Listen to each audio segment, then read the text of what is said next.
Hello friends, this is Tim Collins coming to you again with our weekend word. Today I want to talk about asking God for big things.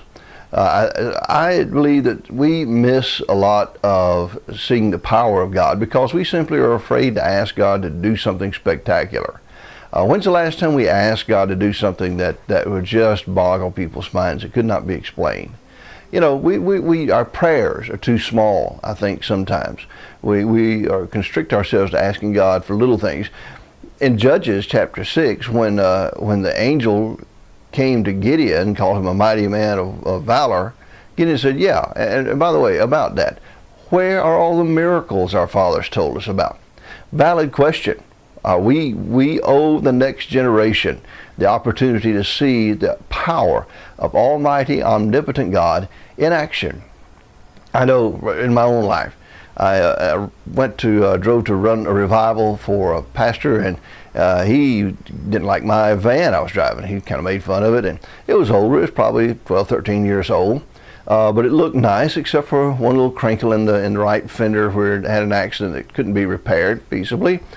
But it ran fine. It was very comfortable to drive and reliable, and I was happy with it. He said, man, we've got to pray you in a brand new vehicle. What kind of vehicle would you want us to pray in for you?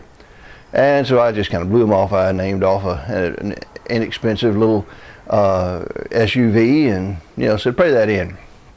That evening, as I was praying, the Lord just kind of convicted me. It's like, maybe God had laid that on his heart to pray for that, and I just blew him off. The next day I apologized. I didn't take you seriously. But I don't have the money to buy anything, and so whatever it is, God's going to have to provide it. And why would I ask God to provide a cheap little inexpensive car? If God's going to provide a new car for me, pray me in an Escalade hybrid. That's what I'd like to have. Why ask God for small things when it's just as easy for God to do impossible things? But I think sometimes we're afraid that we'll tax God, or we'll make him nervous, by asking too much of him. I like the way Hezekiah did it. In 2 Kings chapter 20, when the prophet told Hezekiah he was about to die, get his house in order, Hezekiah prayed to God, reminded God how faithful he had been, and asked God to extend his life. And the prophet came back to Hezekiah and said, okay, God said he will give you 15 more years. And Hezekiah asked for a sign to confirm that. Now, I don't know that he doubted God, but he may have doubted the prophet, that the prophet knew what he was talking about. So ask God to give me a sign. And 2 Kings 20 verses 9 and 10, Isaiah answered, this is the Lord's sign to you that the Lord will do what he has promised.